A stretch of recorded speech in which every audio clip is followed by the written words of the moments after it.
Welcome to episode 53 of OTD, your daily dose of soccer history by 17 Laws Guy.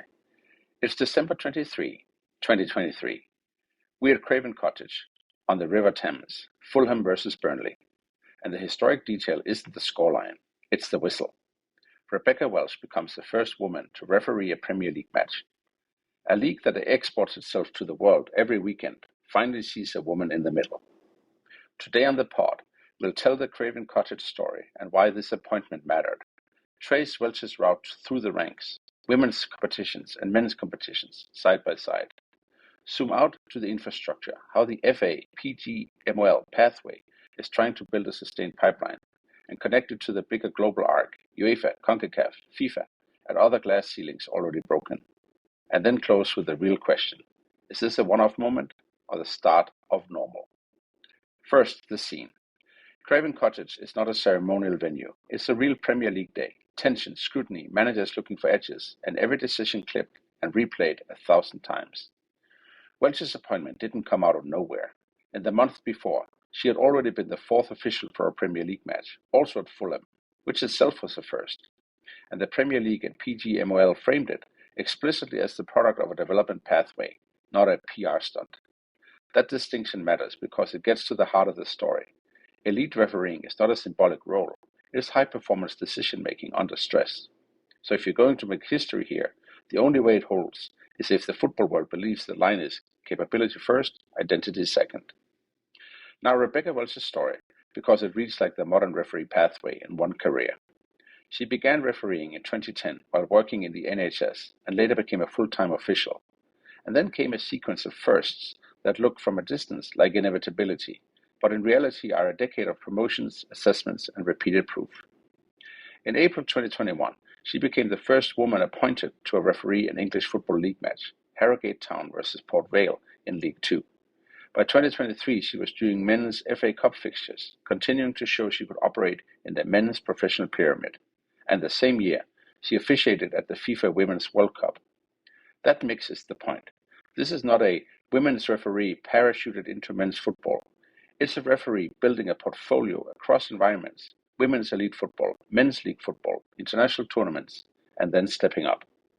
If you want a pipeline, that's what it looks like in practice. Repeated appointments, increasing difficulty, and a body of work that makes the next bear look less like a leap and more like the next wrong. But England doesn't get this story without England's own long, awkward history with women in football. In December 1921, the FA banned women's football from being played on the grounds of clubs affiliated with the FA, a move that pushed the women's game to the margins for decades. So part of what makes the 2023 refereeing milestone resonate is the reversal of an old pattern. Women were told the sport wasn't for them, and now they are trusted to govern the sport at its most visible level. And it's not happening in a vacuum. The FA's recent women's and girls strategies have included explicit growth goals, including increasing the number of female match officials, along coaches, by more than 1,500 by 2028. In parallel, reporting on the FA's 2020-24 strategy period noted major growth in female participation, including a sharp rise in the number of female referees. That doesn't mean job done, but it tells you the system is at least trying to create volume, because elite appointments require depth beneath them. So how does the pipeline actually get built? Well, in England, one visible mechanism is structured development and fast tracking. PGMOL's development group, linked to its elite referee development plan, was explicitly cited when Welch's Premier League appointment was announced. And on the FA side, you can see the architecture in plain language.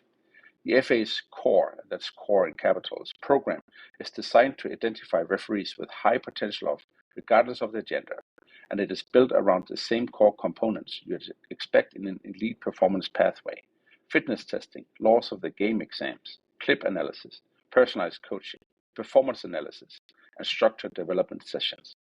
This is the key answer to the token question. At elite level, you don't survive on symbolism. You survive on decision, quality, match control, fitness, positioning, and communication, and being measured relentlessly against the standard. Is the system perfectly equal in lived experience? No, because scrutiny and abuse aren't evenly distributed.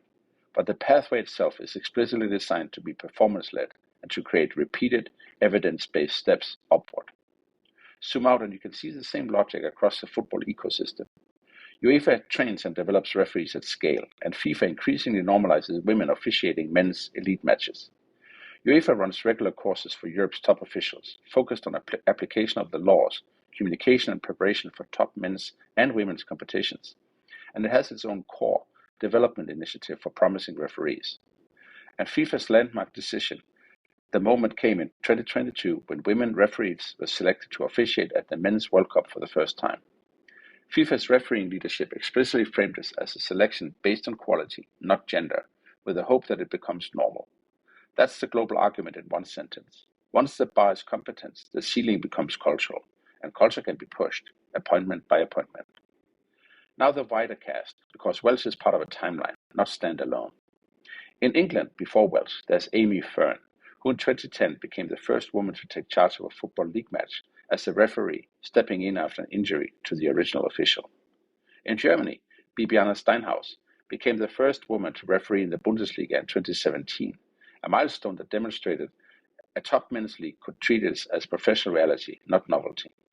In France and Europe, Stephanie Frappart became the first woman to referee the UEFA Super Cup in 2019, and later the first woman to referee a men's Champions League match. And then she steps onto the bigger stage, a men's World Cup match in 2022. Again, not as a gimmick, but as part of referees of FIFA's selected referee group. And in CONCACAF's orbit, the story is also moving, with figures like García and Torre Penso officiating major men's competitions and, crucially, experiencing the darker side of visibility, abuse and threats that confederations of FIFA have had to publicly condemn. Put those together and the pattern has become clear. Firsts are the visible tip that real work is building enough volume of excellence that the next one isn't first woman, it's just referee. So what should we take away from Rebecca Welch's day at Craven Cottage? 3 things, I think. First, this is what institutional change looks like in elite football. Not announcements, but appointments backed by pathways, coaching, assessment, and repetition. And second, refereeing inclusion is inseparable from football inclusion.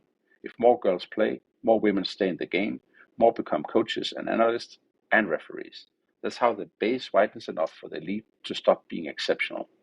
And third, the next frontier is protection as much as progression, because when women step into the most visible roles, they don't just inherit the job, they inherit the noise. The system has to be as serious about safeguarding and supporting as it is about promotion.